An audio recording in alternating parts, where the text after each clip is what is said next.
Puan Tanah adalah dewa. Bab 403. Beranikah kau memukulku? Kau pikir aku tidak ada? Melihat pria berambut kuning itu dipukuli, pria dengan potongan rambut jengger yang tampak seperti pemimpin kelompok itu mengerutkan kening dan memerintahkan, pukul dia. Lebih dari 30 orang segera bergegas dan mengepung Qin Ming dan dua lainnya. Para pelayan hotel sangat takut sehingga mereka bersembunyi di sudut. Mari kita lihat siapa yang berani maju. Mata Ning Jingmo membelalak karena marah, dan dia menggoyang-goyangkan botol pecah di tangannya ke depan dan ke belakang, sambil mengancam, siapapun yang berani maju selangkah pun, aku akan menghancurkannya terlebih dahulu. Kebanyakan orang mungkin terintimidasi oleh sikap Ning Jingmo, tetapi pihak lain memiliki lebih banyak orang dan lebih banyak kekuatan, jadi terjadilah ledakan tawa. Sial, dari mana bocah kecil ini datang? Siapa yang ingin kau takuti dengan botol anggur yang pecah? Gunakan saja untuk melukai dirimu sendiri. Berani marah hanya karena memegang botol pecah. Biar aku tunjukkan apa ini. Jelaslah bahwa kelompok penjahat ini datang dengan persiapan matang. Beberapa dari mereka mengeluarkan tongkat dan pipa baja dari ransel mereka dan membagikannya kepada semua orang. Hati Ning Jingchu menegang, takut kalau kakaknya akan terluka. Dia pun berteriak keras, jangan lakukan apapun, kita bisa bicarakan baik-baik. Apa yang ingin kamu lakukan?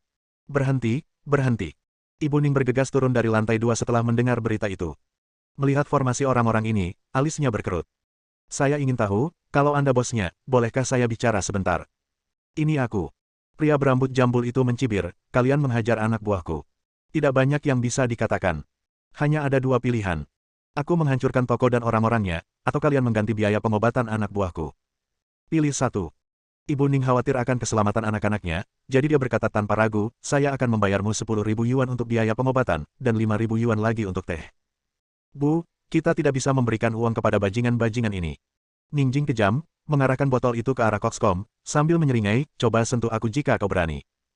Jika kau tidak membunuhku, aku akan membunuhmu nanti. Katak itu menguap dan mulutnya besar sekali.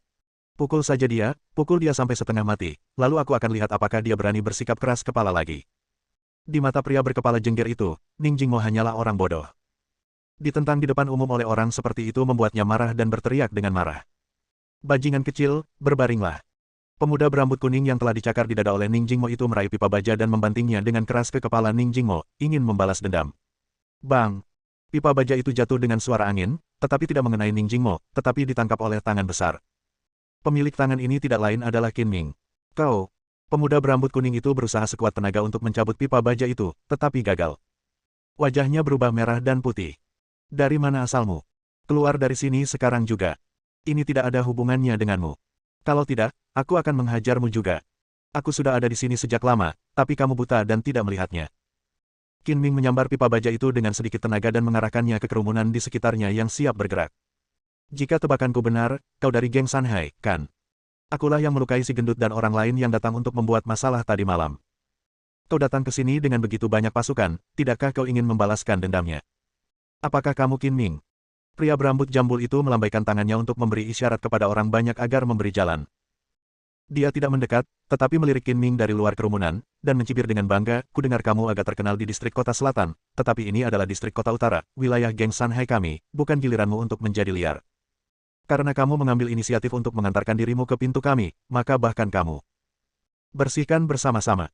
Petik 2. Tempat ini terlalu sempit dan kita tidak bisa bergerak bebas. Ayo kita keluar dan aku akan bermain dengan kalian. Bagaimanapun, pihak lain memiliki lebih banyak orang dan lebih banyak kekuatan. Jika mereka mulai berkelahi, restoran akan hancur dan hancur. Lebih baik pergi keluar. Setelah mengatakan itu, Qin Ming melangkah keluar, dan kerumunan di sekitarnya segera menutup celah yang baru saja terbuka. Mau kemana kau? Berdiri diam dan tunggu giliranmu dipukuli. Nak, berhentilah bicara besar dan mencoba lolos begitu saja. Dengan begitu banyak orang sepertimu, apakah kamu masih takut aku akan melarikan diri? Atau apakah kamu takut tempat ini luas dan kamu tidak bisa mengalahkanku? Qin Ming bertanya dengan nada provokatif. Saudara Qin, kamu cukup jantan. Biar aku saja yang memberi pelajaran pada orang-orang banci ini. Ning Jingmo berkata dengan sangat jujur. Bagaimanapun juga, para preman dari geng Shanghai ini datang ke hotel untuk membuat masalah, dan dia tidak bisa menghindar. Jangan pukul aku lagi. Kita bicarakan baik-baik. Aku bersedia membayar ganti rugi dan menyelesaikan masalah ini. Teriak Ibu Ning dengan cemas di luar kerumunan. Meskipun Ning Jingchu tahu bahwa Qin Ming sangat terampil, ada 30 orang di sisi lain, dan Qin Ming mungkin tidak dapat menghadapinya. Dia sangat khawatir tentang keselamatan Qin Ming dan saudaranya. Kalian berdua harus tutup mulut.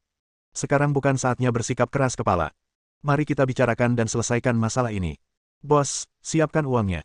Saya mau uangnya hari ini dan saya juga mau menghajar orang-orang.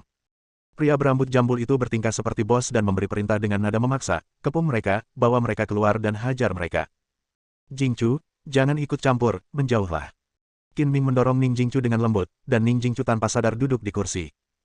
Kakak, ini masalah antara laki-laki, kamu jaga saja ibu kita baik-baik, jangan sampai dia terluka karena ulah orang buta. Ujar Ning Jing. Nanti saja kau pintar-pintar dan fokuslah pada perlindungan diri. Serahkan sisanya padaku. Orang-orang ini tidak cukup baik di mataku. Qin Ming menyerahkan pipa baja itu kepada Ning Jingmo, menepuk bahunya dan mengingatkannya. Saudara Qin, jangan meremehkanku.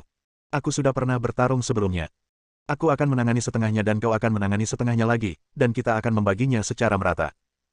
Mata Ning Jingmo berbinar-binar saat dia mencengkeram pipa baja itu erat-erat, tampak siap bertarung sampai mati. Meskipun para penjahat dari geng Sanhai ini brutal, mereka masih punya dasar. Mereka tidak mempermalukan Ning Jingchu, tetapi mengepung Qin Ming dan Ning Jingmo dan berjalan keluar. Ning Jingchu sangat cemas dan khawatir. Dia tidak dapat membujuk Qin Ming dan saudaranya, jadi dia harus berlari keluar dari kerumunan dan meraih ibunya yang juga cemas dan khawatir. Bersikaplah cerdik dan ikuti aku dengan seksama. Begitu mereka keluar dari pintu hotel, Qin Ming menarik Ning Jingmo, tiba-tiba melompat, dan menendang beberapa orang di depannya hingga jatuh ke tanah. Dalam situasi ini, Qin Ming harus menjaga Ning Jingmo dengan baik untuk mencegahnya terluka, jadi dia memilih untuk mengambil inisiatif dan mengakhiri pertempuran dengan cepat.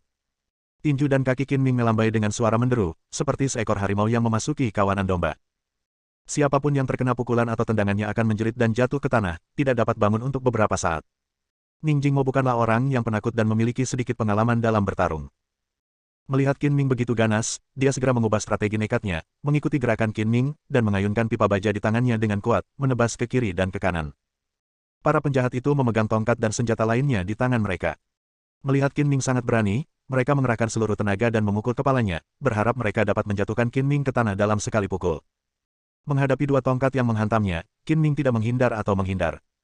Dia hanya mengangkat tangannya untuk menangkapnya. Pada saat yang sama, kaki kanannya menyapu seperti cambuk baja, menjatuhkan kedua pria itu ke tanah lagi. Setelah menyambar dua tongkat baseball, Qin Ming menjadi lebih berani, mengayunkannya ke kiri dan kanan, ke atas dan ke bawah, tak terhentikan. Terburu-buru, hanya beberapa menit. Semenit kemudian, kecuali Qin Ming dan Ning Jingmo yang masih berdiri, semua orang jatuh ke tanah, meratap dan menjerit. Meskipun Ning Jingmo tahu beberapa trik, dia hanyalah orang biasa dan terkena beberapa kali dalam perkelahian itu. Untungnya, dia cukup waspada dan tidak ada bagian tubuh vital yang terkena, hanya beberapa luka ringan. Melihat pemandangan di depannya, Ning Jingchu memiliki pemahaman yang lebih dalam tentang keterampilan hebat Qin Ming, dan hatinya pun merasa tenang. Tentu saja, dia tidak tahu bahwa Qin Ming hanya memperlihatkan 1/10 atau 1/12 dari kekuatannya, dan menjatuhkan lebih dari 30 penjahat adalah hal yang mudah baginya. Aku tidak mengatakan apa-apa, saudara Qin, kau hebat sekali. Qin Ming menjatuhkan semua orang itu ke tanah dengan satu pukulan. Ning Jingmo sangat terkesan. Sebelum dia bisa mengatakan apa-apa lagi, dia melihat pria dengan potongan rambut jengger itu berlari menjauh. Dia berteriak dan mengejarnya. Kepala ayam, kamu mau lari kemana? Setelah mengejar beberapa langkah, Ning Jingmo melemparkan pipa baja itu dan mengenai punggung pria berpotongan rambut jengger itu. Sosok kepala jengger itu terhenti, Ning Jingmo mengambil kesempatan untuk mempercepat langkahnya, melompat berdiri, dan menendang kepala jengger itu ke tanah. Aku menyuruhmu lari, jadi aku menghajarmu sampai mati, dasar bajingan. Beraninya kau membawa orang untuk membuat masalah di restoranku. Ning Jingmo menunggangi punggung si kepala jengger dan memukulnya 2 kali dengan kejam. Aku bos dari 5 jalan di dekat sini. Jika kau berani memukulku, aku akan membuatmu membayarnya. Pria berjengger itu tidak mau duduk di sana dan menunggu kematian. Dia berjuang sekuat tenaga, dan dengan satu gerakan dia menjatuhkan Ning Jingmo ke tanah. Kedua pria itu saling bergulat. Tidak peduli siapapun dirimu, jika kau berani membuat masalah di restoranku, aku tidak akan pernah melepaskanmu begitu saja. Kau hanyalah bos jalanan. Jika kau membuatku marah, aku akan menghancurkan geng Sanhai juga. Ning Jingmo mengumpat dengan marah. Pada saat ini, ponsel Qin Ming berdering. Dia tidak punya waktu untuk menjawabnya. Dia melangkah maju beberapa langkah, memanfaatkan kesempatan itu, dan menendang Ji Guantou. Aduh! Si jengger menjerit panjang dan tiba-tiba kehilangan kekuatan untuk melawan. Aku akan menghajarmu sampai mati. Ning Jingmo mengambil kesempatan itu untuk menekan kepala jengger di bawah tubuhnya dan menghajarnya lagi. Berhenti. Berhenti memukulku. Aku mengaku kalah. Setelah beberapa pukulan, si kepala jengger itu dipukuli sampai babak belur. Ia meratap dan memohon ampun. Cukup untuk melampiaskan amarahmu. Berhentilah memukulku. Ning Jingchu tidak ingin kakaknya memukul kepala jengger dan berakhir buruk, jadi dia melangkah maju untuk mencegahnya. Ning Jingmo memukulnya lagi, menyebabkan darah mengalir keluar dari mulut dan hidungnya. Dia kemudian berhenti dan terengah-engah, apakah kamu menerimanya atau tidak? Apakah kamu berani membuat masalah lagi? Aku menyerah. Aku janji tidak akan berani membuat masalah lagi. Pria berambut jengger itu berkata dengan pasrah. Pria berambut jengger itu tidak punya kekuatan untuk melawan. Setelah masalah itu selesai, Qin Ming mengeluarkan ponselnya dan menemukan panggilan tak terjawab dan pesan teks. Ketika dia membuka pesan teks itu, wajahnya langsung berubah. Pesan teks itu hanya berisi beberapa kata, jika kamu tidak ingin mereka mati, cepat tukarkan tulang-tulang dewa. Ada juga foto lain, yang menunjukkan Liu Wenjing dan Su Xiaoyue yang tidak sadarkan diri. Qin Ming segera menelepon balik, dan ketika pihak lain menjawab, dia berkata dengan nada dingin, Natasha, kamu terlalu hina. Kamu menculik dua gadis tak berdosa untuk mengancamku. Apakah kamu punya hati nurani? Aku membiarkanmu dan Duxi pergi kali ini karena aku berhati lembut. Jika kamu jatuh ke tanganku lagi, aku akan membunuhmu tanpa ampun. Kami adalah pembunuh. Kami akan melakukan apa saja untuk mencapai tujuan kami. Tidak ada yang perlu dikatakan. Kalian punya waktu 1 jam untuk membawa tulang-tulang dewa untuk ditukar, kalau tidak, kalian harus menunggu jasad kedua gadis ini dikumpulkan. Kata Natasha tegas. Baiklah, tunggu saja. Jika kau berani melukai sehelai rambut pun di kepala mereka, aku akan menghapus mereka dari daftar Dark Knight Angels. Mata Qin Ming berkilat dingin, dengan niat membunuh. Bab 404. Keluar. Kalau berani bikin masalah di restoranku lagi, aku akan membunuhmu. Ning Jingmo menendang Ji Guantou 2 kali lagi sebelum menyerah dan membiarkan Ji Guantou kabur. Jangan coba-coba bersikap keras kepala lagi. Lihat betapa buruknya aku memukulmu. Jika terjadi sesuatu padamu, ibumu akan sangat khawatir. Pakaian Ning Jingmo robek karena perkelahian, dan wajahnya merah dan bengkak karena pukulan. Ning Jingchu berkata dengan sedih. Pria sejati berdarah tetapi tidak menangis. Luka ini tidak apa-apa. Tidak apa-apa. Ning Jingmo sama sekali tidak peduli. Dia menoleh untuk melihat Qin Ming dengan kekaguman di matanya. Saudara Qin, terima kasih banyak malam ini.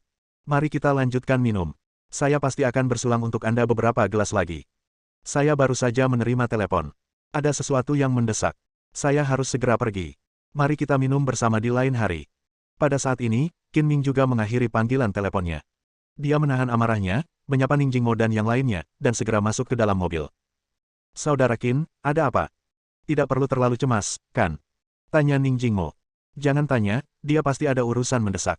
Ning Jingchu memperhatikan wajah Qin Ming yang serius dan tatapan matanya dingin dan sedikit menakutkan. Dia menduga pasti ada sesuatu yang besar, jadi tidak nyaman untuk bertanya secara rinci. Aku katakan padamu, kakak Qin benar-benar setia dan teman yang baik, dan dia petarung yang hebat. Jika kau membiarkannya menjadi kakak iparku, kau tidak akan pernah diganggu lagi di masa depan. Kakak, katakan yang sebenarnya, apakah kau menjalin hubungan dengan kakak Qin?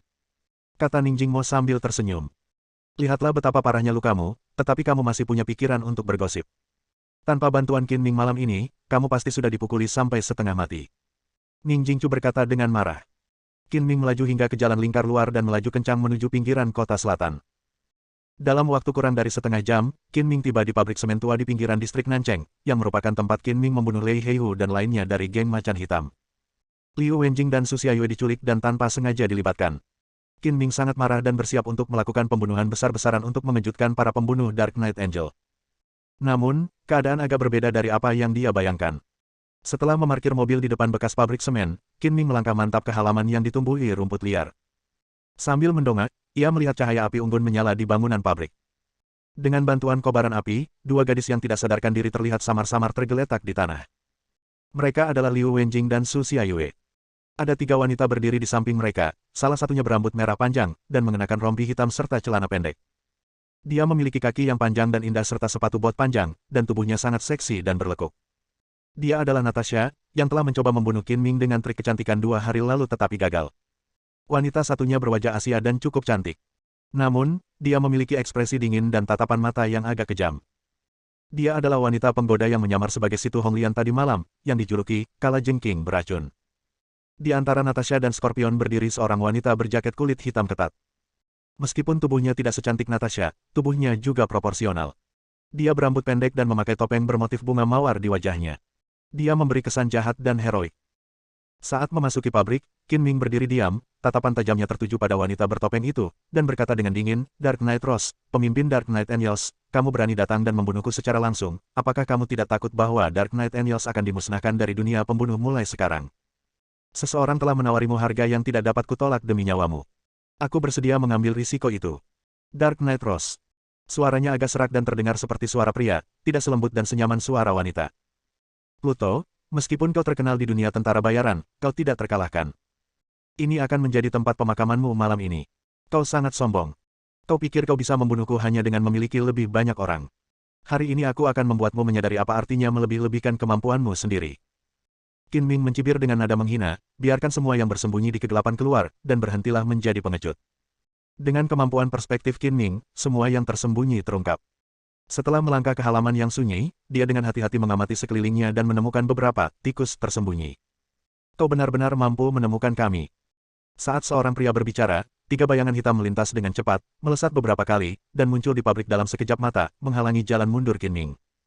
Ketiga pria itu mengenakan pakaian malam hitam dan topeng, hanya mata mereka yang terbuka, seperti ninja. Kalian hanya bertiga saja, para ninja. Para pengecut lainnya tidak berani muncul. Teriak Qin Ming dengan keras bahkan tanpa menoleh. Sekarang setelah kita ditemukan oleh Hades, tidak ada yang perlu disembunyikan lagi. Seorang lelaki tua asing berusia 50-an dengan rambut beruban berjalan keluar dari balik tumpukan puing di sudut pabrik.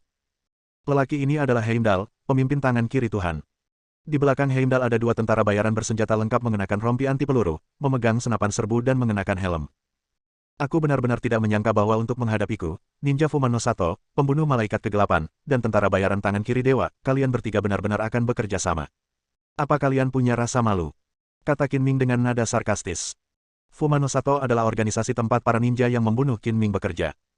Organisasi ini juga dikenal sebagai Partai Fuma, dan secara diam-diam mengendalikan grup Yamamoto. Tong Lin memberitahu Qin Ming informasi ini setelah dia menyelidikinya secara menyeluruh. Pluto, kau dikenal sebagai raja termuda di dunia tentara bayaran, dan itu jelas bukan reputasi yang salah. Kami bertiga yang bergabung layak mendapatkan reputasimu. Heimdall tersenyum rendah hati, dan sulit untuk mengatakan bahwa dialah yang bergabung dengan Dark Angels dan Wind Demon Village untuk menghadapi Qin Ming. Rubah tua, ketika kau mengunjungiku beberapa hari yang lalu, aku benar-benar mengira kau ingin berdamai. Sekarang tampaknya kau datang untuk memastikan apakah tulang dewa itu ada bersamaku. Kaulah yang membocorkan berita tentang tulang dewa itu, kan? Kata Qin Ming. Tulang dewa itu sangat berarti bagiku, dan aku tidak punya pilihan lain selain melakukan ini, kata Heimdall tanpa daya. Orang tua, kamu lebih pandai bicara daripada bernyanyi. Memang benar kamu sudah tua, dan kerutan di kulitmu semakin tebal. Qin Ming mencibir dan menoleh untuk melihat ketiga ninja itu. Kau juga mengincar tulang dewa. Tidakkah kau tahu bahwa orang tua ini memiliki tulang dewa asli di tubuhnya? Itu tangan kirinya. Jika kau tidak percaya padaku, kau bisa memotongnya dan melihatnya. Kalian bertiga, jangan dengarkan desakannya, ayo kita hancurkan Pluto bersama-sama, kata Heimdall. Orang tua, mengapa kamu begitu gugup? Kamu hanya merasa bersalah. Menurut pendapat Qin Ming, ketiga pihak tidak bersatu, dan masing-masing dari mereka memiliki motif tersembunyi mereka sendiri. Sudah sepantasnya untuk memecah belah mereka dan membuat mereka saling curiga. Ketika perkelahian terjadi nanti, mereka pasti tidak akan bertarung dengan sekuat tenaga dan akan tetap tinggal untuk berjaga-jaga terhadap pihak lain. Tangan kirinya adalah tulang dewa yang sebenarnya. Jika aku tidak memberitahumu ini, bagaimana kau bisa mempercayainya? Berhati-hatilah agar tidak digunakan sebagai senjata oleh orang lain dan berakhir dengan kehilangan nyawamu. Jangan dengarkan omong kosongnya. Dia mengatakan ini dengan sengaja untuk mengasingkan kemitraan kita. Dia punya niat jahat. Aku yakin kalian semua bisa mengetahuinya. Kata Heimdall. Sunting. Kami tidak menginginkan tulang dewa, kami hanya menginginkan hidupnya. Dark Knight Rose menjabat tangannya dan mengeluarkan pedang barat ramping dari lengan bajunya. Pedang itu seperti ular berbisa yang menyemburkan lidahnya, dan cahaya dingin bersinar di lingkungan yang redup. Natasha mengeluarkan 2 pistol dari pinggangnya dan mengarahkannya ke Qin Ming. Di tangan Scorpion, ada belati yang memancarkan cahaya biru. Dia menjilati bibir merahnya, seperti ular berbisa yang siap memburu kapan saja. Ketiga ninja itu pun menunjukkan senjata mereka. Salah satu dari mereka mengeluarkan sebilah pedang panjang seperti pedang besar dari punggungnya, satu memegang sabit dengan rantai, dan yang lainnya memegang 2 kunai panjang dan runcing di tangannya. Heimdall melambaikan tangannya, seolah-olah dia tidak ingin mengambil tindakan.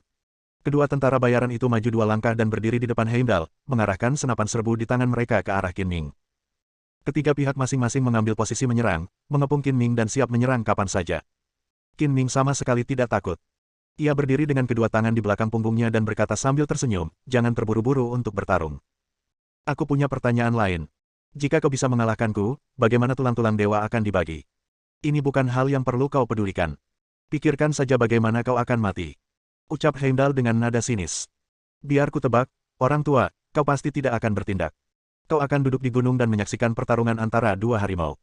Setelah 3 ninja terluka, kau akan melakukan trik kotor, membunuh para ninja, dan mengambil tulang dewa untuk dirimu sendiri, kan?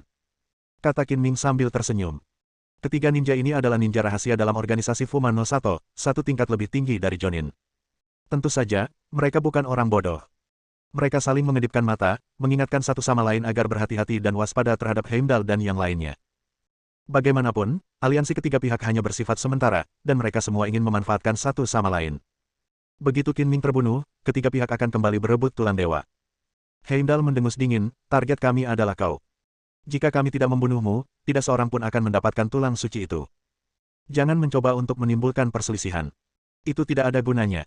Ngomong-ngomong, aku belum menanyakan nama kalian. Kalau tidak, lebih baik kalian mati di tanganku dan menjadi hantu yang tidak dikenal. Qin Ming menatap ketiga ninja itu dan berkata sambil tersenyum. Tidak apa-apa untuk memberitahumu, kalau tidak, kau akan mati tanpa tahu di tangan siapa. Ninja yang memegang sabit rantai itu menjawab dengan dingin, namaku Fei Xia. Tangan hantu. Kata ninja yang memegang kunai. 1000 pedang. Kata ninja yang memegang pedang besar. Karena kamu sudah memperkenalkan diri, aku ingin mengingatkanmu lagi dengan ramah bahwa rubah tua itu licik dan licik, jadi berhati-hatilah agar tidak dimanfaatkan olehnya. Sebelum dia selesai berbicara, Qin Ming tiba-tiba bergerak, secepat kelinci. Tangan kanannya menyapu tubuhnya, dan belati peminum darah tiba-tiba muncul, menghunus pedang yang bersinar seperti kilat. Karena kedua tentara bayaran itu memiliki senapan serbu, Qin Ming memimpin dalam menghadapi mereka. Cahaya pedang melesat secepat angsa liar yang berlari kencang. Saat berikutnya, langkahnya berubah dan dia menghilang dari tempat itu. Dadada. Kedua tentara bayaran itu sudah waspada penuh sejak lama. Ketika mereka tiba-tiba melihat Qin Ming bergerak, mereka buru-buru menarik pelatuknya. Begitu dua rentetan peluru ditembakkan, cahaya pedang yang menyapu juga mendekati mereka. Darah langsung mengalir deras, dan leher kedua tentara bayaran itu terpotong menjadi dua. Saat darah menyembur keluar, kedua pria itu jatuh ke tanah dan meninggal. Qin Ming mengayunkan pedangnya, mengetahui bahwa kedua tentara bayaran itu tidak akan mampu menghindarinya, jadi dia melesat dan menyerbu ke arah ketiga ninja itu. Bunuh dia dan rebut tulang dewa. Fei Jian mengayunkan sabit untuk menangkis belati yang ditebaskan ke arah Qin Ming, dan berteriak keras. Bersambung.